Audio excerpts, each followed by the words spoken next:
Hello guys, welcome to my YouTube channel. If you are new here, you're welcome, and to my lovely subscribers, we are welcome back once more. I'm really grateful. Thank you guys. Well, today we are making a sugar scrub. Yes, and we're gonna be talking about exfoliating.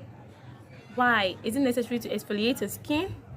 Well, it's a big yes. Yeah, and as you all can see, I'm in my pajamas, and this is a routine, a weekly routine I normally do during weekends, and I want to share it with you guys. And why I choose sugar? Sugar is an excellent exfoliating agent.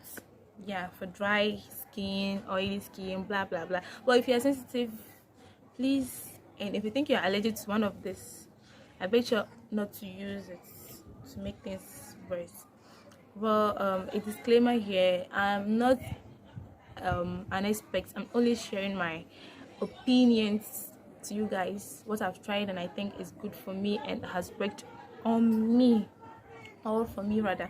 So if you find this useful, please take it, and if you think it's enough for you, no problem, just share my opinion. So stay tuned and then watch.